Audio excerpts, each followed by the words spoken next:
So you came across an invention, or perhaps you have even developed yourself a breakthrough technology, and you're now considering launching a startup to commercialize it. Congratulations! Statistics show that most people wouldn't even consider becoming an entrepreneur.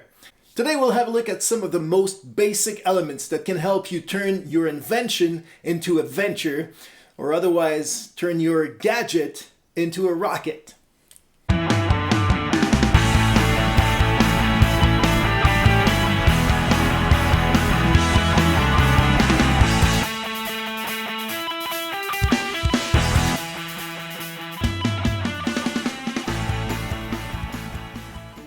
What would you say the main differences are between this corporate career that you had before and the role that you currently play?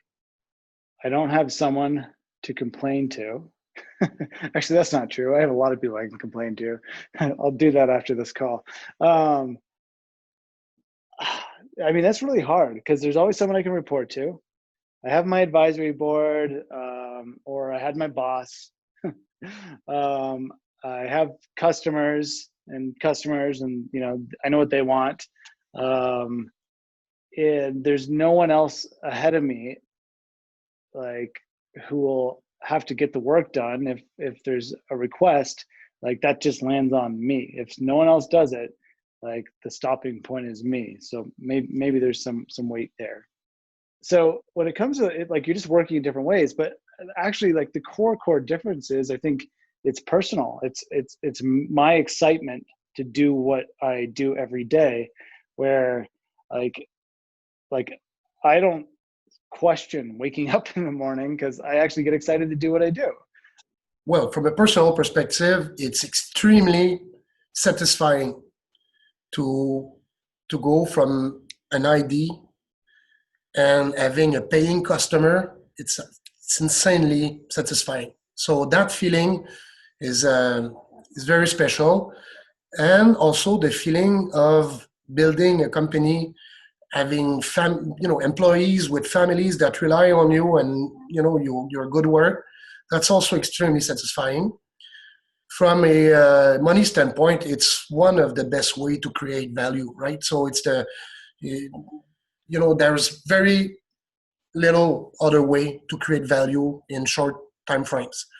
But I would say that creating value in the short time frame should be the focus. But the two first aspects are extremely satisfying, and then that's why I really love that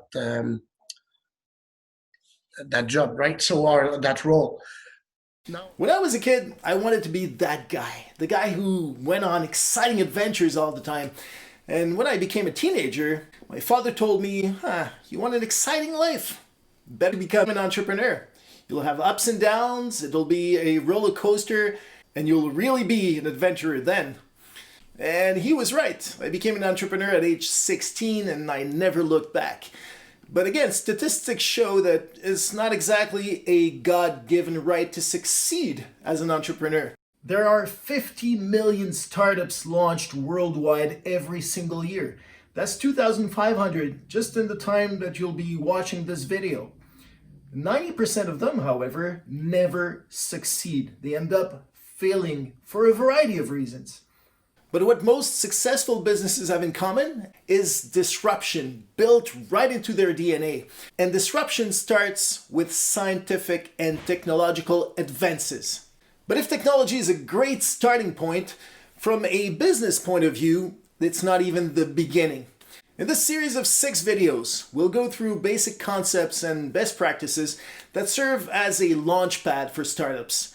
You'll hear it from myself, but also from entrepreneurs who've done it, who've managed to successfully start, operate, and even successfully exit startups. All with the purpose of getting you to actually achieve something over the next few weeks. But first things first, in this video, we'll have a look at what makes good and successful entrepreneurs. We'll give you tricks and advice in terms of how to assess your own founder profile so that you can assemble the best possible team. Then we'll have a look at the key differences between 3 starting points in the process of creating any startup. And we'll finish with a few action items that will get you started right away.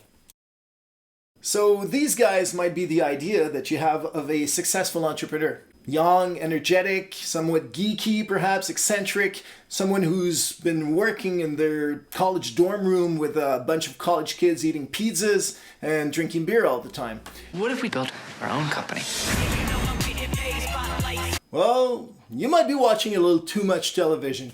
In fact, research shows that in the case of high-growth startups, the average age of founders is actually 45 years old. But more than age, these founders also share a number of common attitudes, aptitudes, and motivations. Starting with personality. Most successful founders display a higher level of need for achievement, innovativeness, as well as tolerance to stress. And without any surprise, they're also more motivated than the average Joe, which translates into higher passion usually, as well as what we call an entrepreneurial orientation. And then they're also more action-driven. They take more personal initiatives, they can establish goals and visions for themselves, but they can also get out the door and start working right away. Which essentially summarizes a psychological profile of the right entrepreneur, if you will. But it's not just about psychology, it's also about what you bring to the table in terms of know-how. Again, unsurprisingly, successful entrepreneurs in the technology sector especially have deeper academic backgrounds. They have studied longer usually and in more complex fields of studies. But it's not just a matter of education. Successful entrepreneurs have also had a chance to apply their knowledge and gain industry experience before they launch their startups, which also translates into a higher network of connections, which can prove useful in launching any kind of startup. All in all, this translates into a combination of skills and will, which serve as the pillars, the foundation of robust technology startups. All right. So, in your opinion, what makes a good entrepreneur? What are the inherent qualities that someone has to have or develop in order to be a successful entrepreneur? So I think it's really simple for real, but it's things that it's super hard to work on if you don't have it. So curiosity. For me, it's like if you're not curious, forget it. Because you have to be curious to know what people want. You have to be curious to build something even though you don't know that business. You have to find. You have to be able to find your own answers. In my experience, so a good team with a good story goes a long way. And by good team, good is a vague term, but it's generally speaking a good blend between kind of will and skill. So, will is all about founder energy and drive and passion, and skill is basically actually knowing how to do it. You can have all the will in the world. If you don't have any relevant skill, it's not going to go there. And vice versa. In a startup, if you can have the most skilled team ever, if you don't have the drive and passion at some level, somewhere, it's going to flame out, right? You have to have the passion to go beyond what you're familiar with. So, like you were positioning very early in this conversation, my background is business, but I had to learn to learn very deeply how network infrastructures are made, built, up to a point where I could contribute from a technology perspective and even get patents out of it. So you have to go to certain places that you're not comfortable, where you have to learn, where you probably have to code, even if you're a business person, and you have to be able to go beyond, and to go beyond, I think it requires a lot of passion and this will, a lot of will. And second of all, and that's like the biggest thing I discovered over the years, it's all about the +1 or the detail. What I mean is that a lot of people, they start working at 8, they work until 6. It's a big day from 8 to 6, and they're tired, so they're gonna stop. That's 98% of people. But there's always another 2% that say, you know what, I'm gonna take a break, take a shower, go take a walk, and go back to work because I have to finish what I've started. And the +1 that I call it, it's l'action de plus, the +1, it's so rare to see a young entrepreneur do that. How many young entrepreneurs I see that are sad? Okay, they lost almost everything, and they're pissed because they were supposed to go to Cuba in April. I'm like, what? Fuck Cuba, man. People are dying. Your business going nowhere. You're pissed. Work, man. So I think we underestimate big time the word work. Everybody wants success. Nobody wants to work, but it's by working that you get success. And the details. You have to answer your emails when you get it. You have to be polite. I think simple stuff that, for me, maybe it's the way I was raised, but man, it's normal.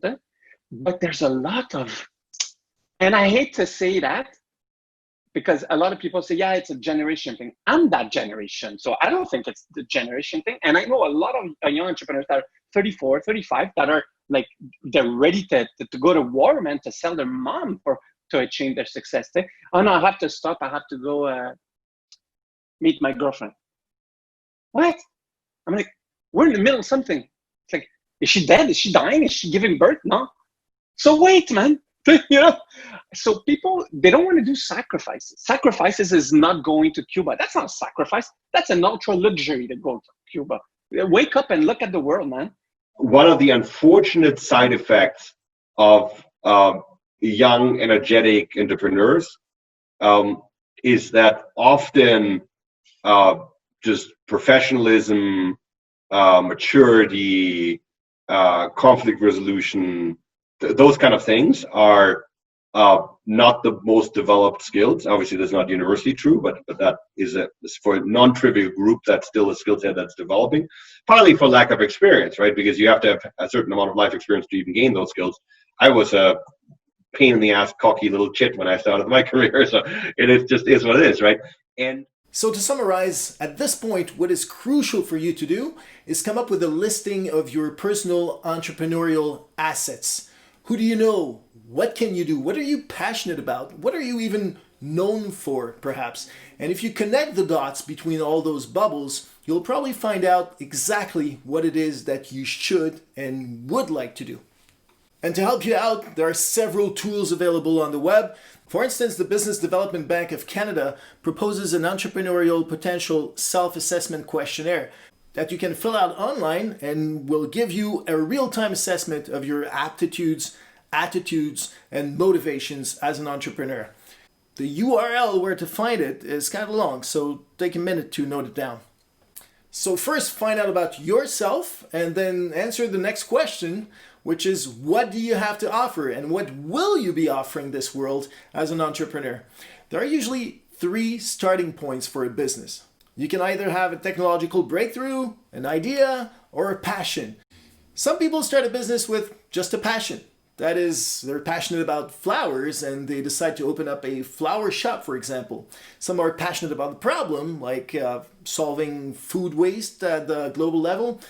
They don't necessarily have a clear-cut plan in terms of what they want to do, but at least they have the drive, they have the motivation and the passion that will get them somewhere. Lucky enough, I'm lucky like this. I don't know why, I'm lucky. In French, we say, j'ai le cul bordé de nouilles. Ou plein de marde. Je suis plein de marde.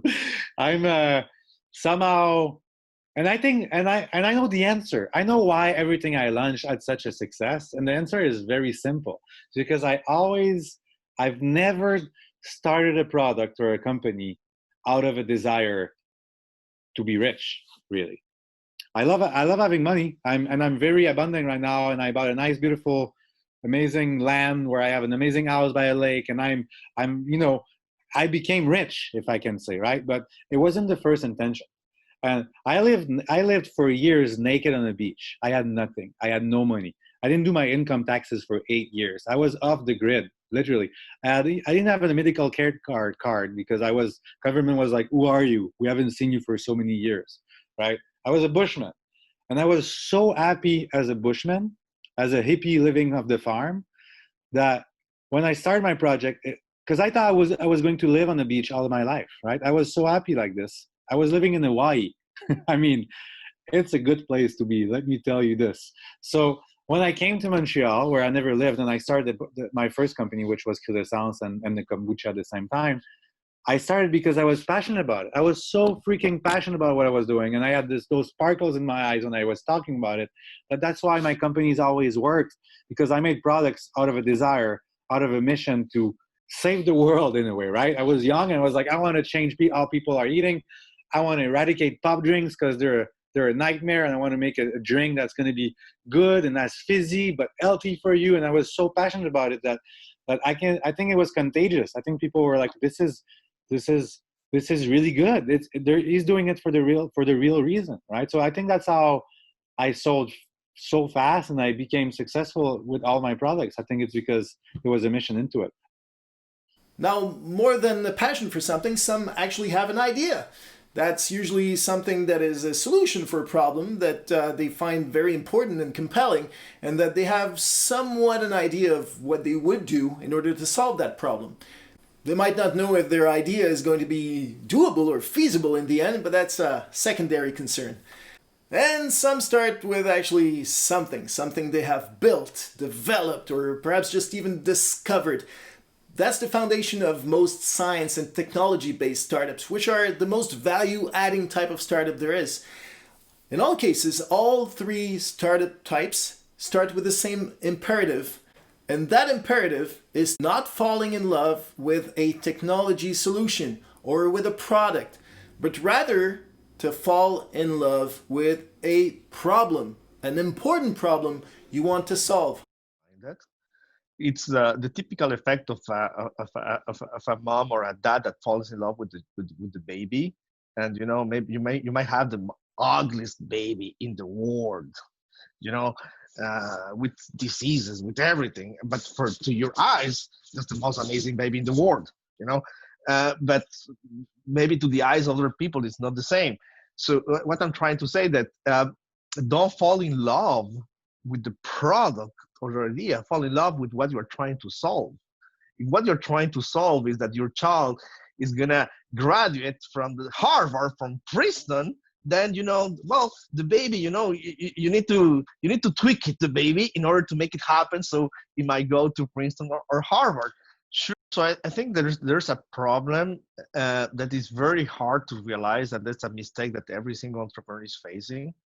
So you have different angles to address a company or the process of launching a company. It's either a problem solution way or a solution problem way. It might sound the same. What's the difference? Problem, solution, problem. So a solution problem is like, I have this technology, I have this solution. Now I need to find a problem to solve. Like I have this technology, I invented this, but then who's going to use that? And then the typical answer for a solution looking for a problem to solve is like, everyone can use that. So, and the problem solution way is more like kind of, you fall in love with the problem, Princeton, Harvard, and then the solution I can change it. And I can give you a great example of an entrepreneur that passed through the incubation phase and the acceleration phase with me. And right now, like even invested with the corporate fund, and he's doing amazingly. It's a former boxer. So he's a mechanical engineer. He did his master degree at U of T. He specialized on sensors. He did a master degree on sensors. So he developed this technology, which was a tracking device, actually to give the performance to amateur boxers and professional boxers. But so when I was asking the questions, on the objective, what do you want to accomplish actually? Why you decided to launch that? Was it because, I mean, how many top boxers you know? I mean, you said at the beginning that you wanted to move from an amateur boxer to a pro boxer.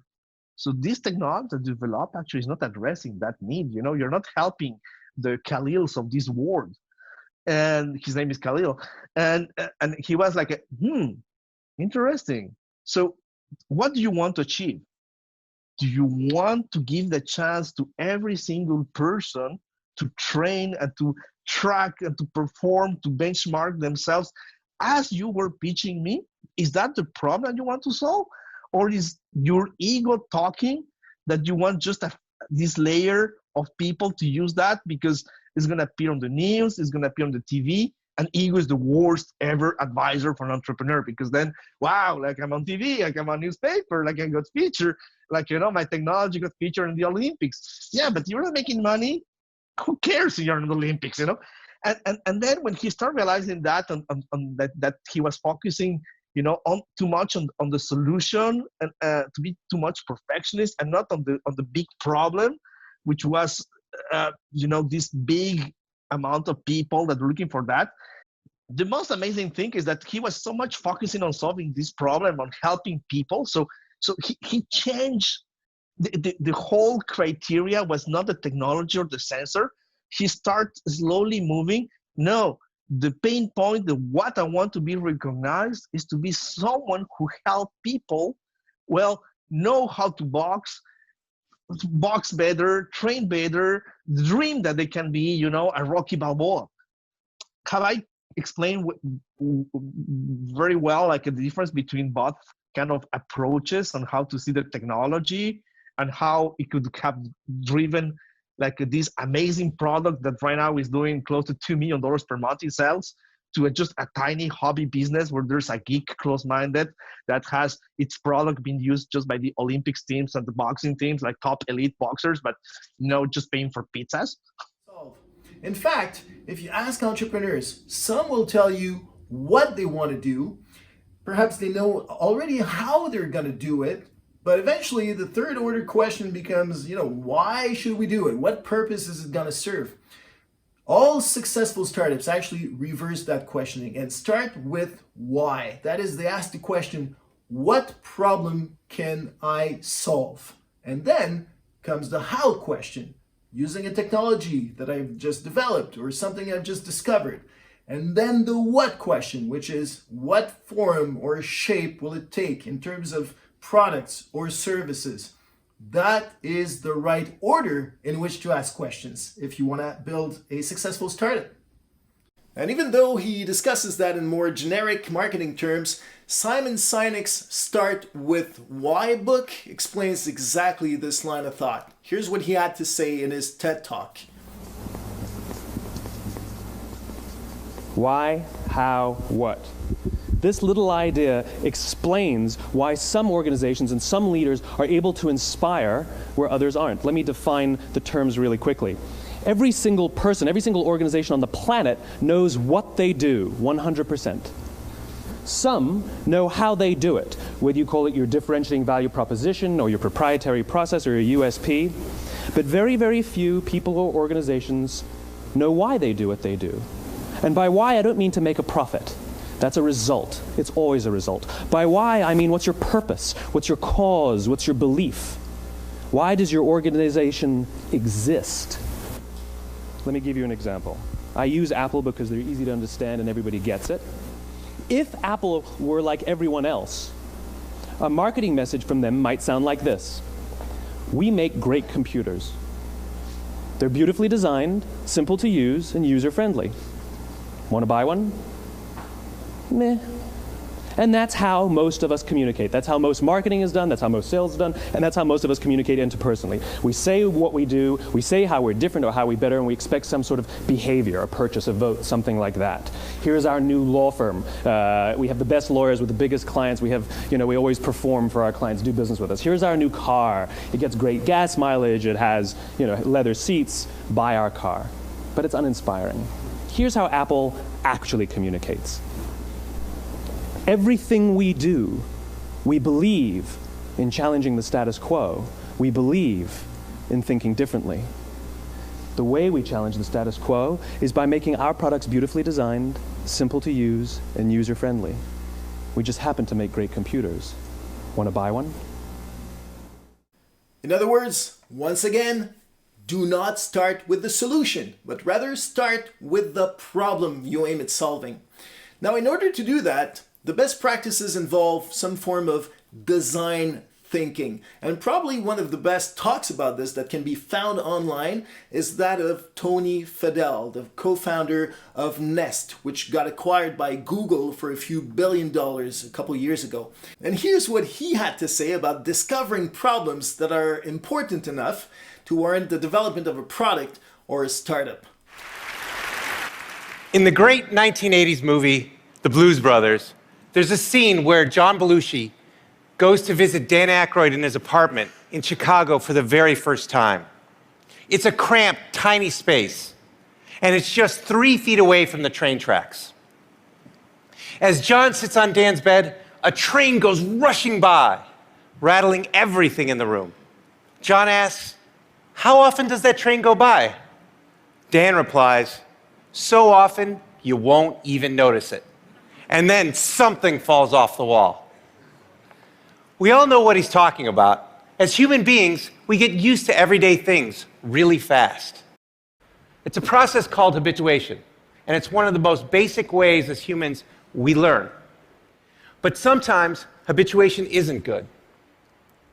If it stops us from noticing the problems that are around us, well, that's bad. And if it stops us from noticing and fixing those problems, well, then that's really bad. Jerry Seinfeld's entire career was built on noticing those little details, those idiotic things we do every day that we don't even remember. He tells us about the time he visited his friends, and he just wanted to take a comfortable shower. He'd reach out and grab the handle and turn it slightly one way, and it was 100 degrees too hot. And then he'd turn it the other way, and it was 100 degrees too cold. He just wanted a comfortable shower. Now, we've all been there. We just don't remember it. But Jerry did, and that's a comedian's job. But designers, innovators, and entrepreneurs, it's our job to not just notice those things, but to go one step further and try to fix them. See this? This person, this is Mary Anderson. In 1902 in New York City, she was visiting. It was a cold, wet, snowy day, and she was warm inside a streetcar. As she was going to her destination, she noticed the driver opening the window to clean off the excess snow so he could drive safely. When he opened the window, though, he let all this cold, wet air inside, making all the passengers miserable. Now, probably most of those passengers just thought, it's a fact of life. He's got to open the window to clean it. That's just how it is. But Mary didn't. Mary thought, what if the driver could actually clean the windshield from the inside so that he could stay safe and drive, and the passengers could actually stay warm? So she picked out her sketchbook right then and there and began drawing what would become the world's first windshield wiper. So why am I telling you this?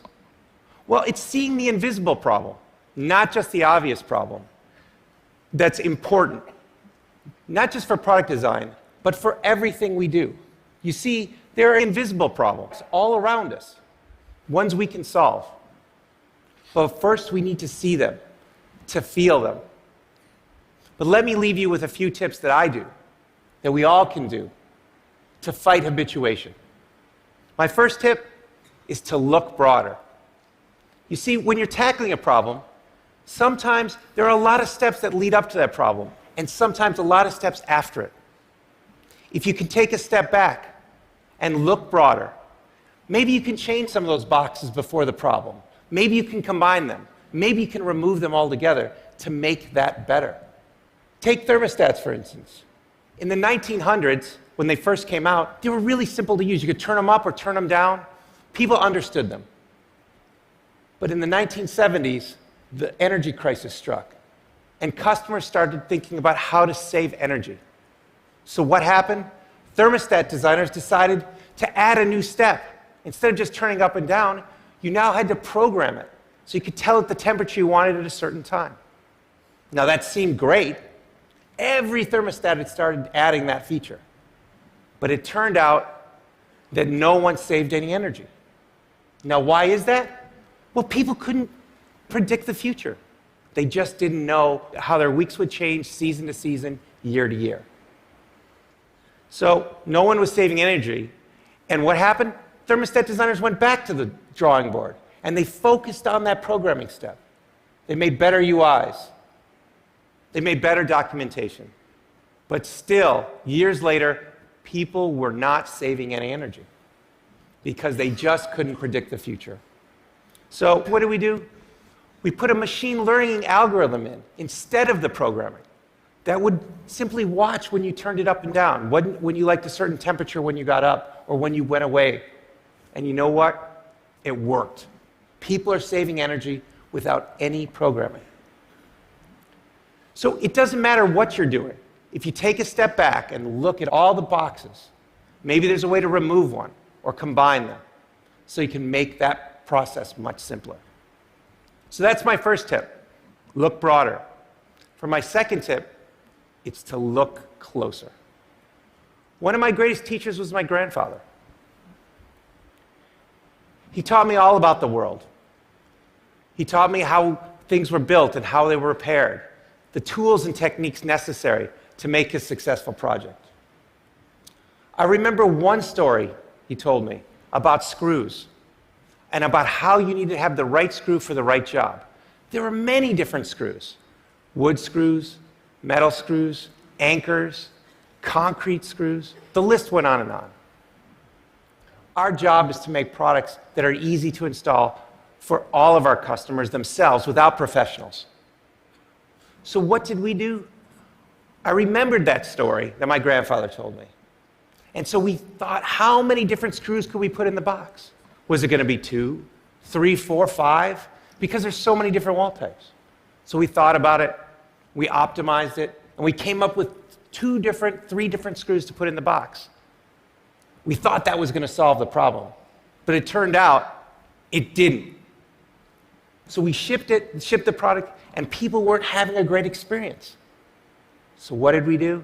We went back to the drawing board just instantly after we figured out we didn't get it right. And we designed a special screw, a custom screw, much to the chagrin of our investors. They were like, "Why are you spending so much time on a little screw? Get out there and sell more."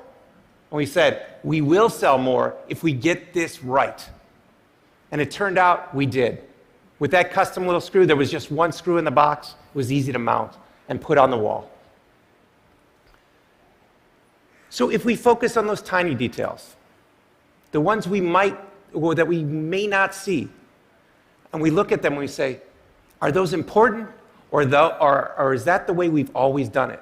Maybe there's a way to get rid of those. So my last piece of advice is to think younger. Every day I'm confronted with interesting questions from my 3 young kids. They come up with questions like, why can't cars fly around traffic? Or why don't my shoelaces have Velcro instead? Sometimes those questions are smart. My son came to me the other day and I asked him, "Hey, go run out to the mailbox and check it." He looked at me, puzzled, and said, "Why doesn't the mailbox just check itself and tell us when it has mail?" I was like, that's a pretty good question. So they can ask tons of questions, and sometimes we find out we just don't have the right answers. We say, "Son, that's just the way the world works." So the more we're exposed to something, the more we get used to it. But kids haven't been around long enough to get used to those things. And so when they run into problems, they immediately try to solve them. And sometimes they find a better way. And that way really is better. So my advice, and that we take to heart, is to have young people on your team, or people with young minds. Because if you have those young minds, they cause everyone in the room to think younger. We all saw the world more clearly when we saw it for the first time, before a lifetime of habits got in the way. Our challenge is to get back to there, to feel that frustration, to see those little details, to look broader, look closer, and to think younger, so we can stay beginners. It's not easy. It requires us pushing back against one of the most basic ways we make sense of the world. But if we do, we can do some pretty amazing things. For me, hopefully that's better product design. For you, that could mean something else, something powerful.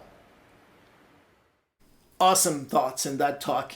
So just to summarize again, what you need to do is first have a look at the needs or ideals on the market, and then have a look at what's available in order to solve and address those needs or ideals.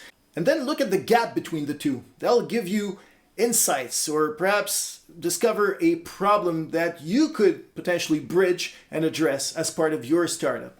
But there's no secret. In order to do that, you actually have to get out of the building. You have to make sure that you have important and long conversations with people, individuals, perhaps industry experts, people who will tell you about their needs, their ideals, and how frustrated they are sometimes that they cannot find on the market what it is they're looking for.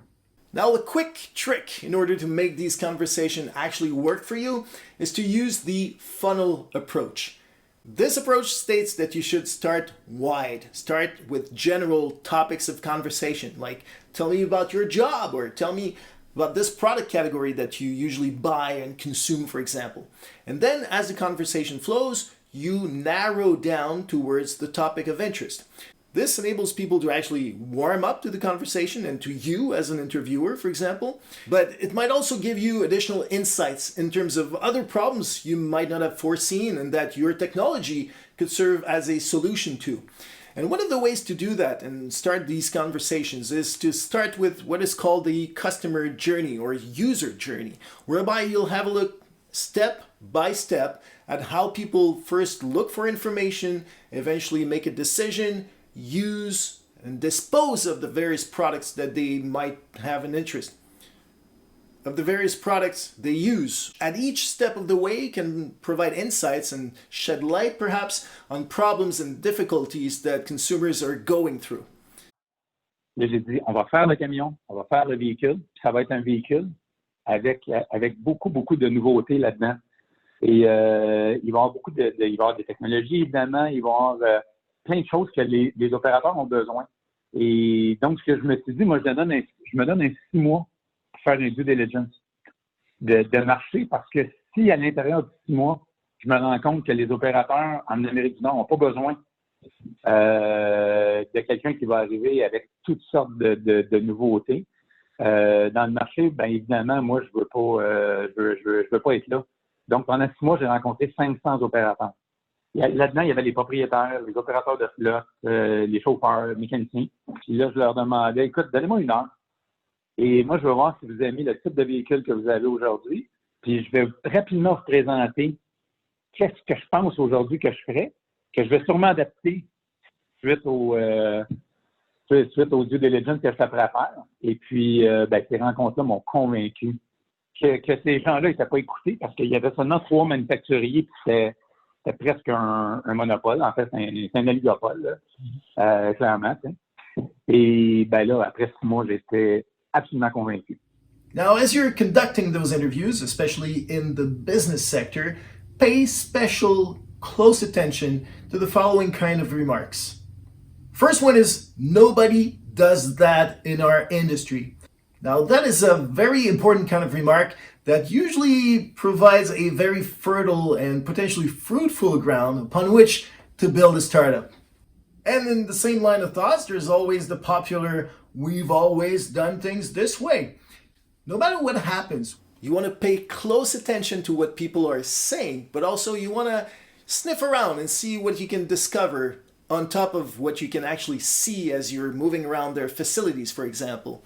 Also, you can unearth a compelling and important problem that your solution can help tackle, which will serve as the foundation of any successful startup launch, which is achieving need or problem to solution fit. That's the very first step, which with 2 other types of fits, the product market fit as well as the business model fit, can help you go from startup all the way to scale up and make sure that your venture can actually take off and have the most success it can get.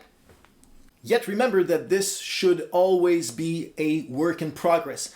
You might have conducted 100 interviews, that's still 400 less than Marc Bédard when he decided to launch Lion Electric.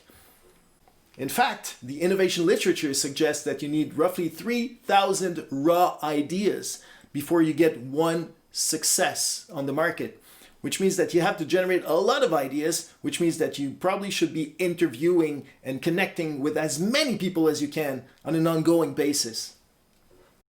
Bien, premièrement, une voie est jamais permanente, hein. C'est-à-dire que quand on se lance en entreprise, la qualité de l'équipe va faire que, oui, on établit une direction, mais les chemins pour y arriver vont être sinueux. Et donc, ça prend des gens qui sont en mesure de bien bifurquer à gauche, à droite. Parce que la façon la plus rapide de se rendre vers une destination, ce n'est pas la ligne droite. En affaires, ce n'est jamais la ligne droite.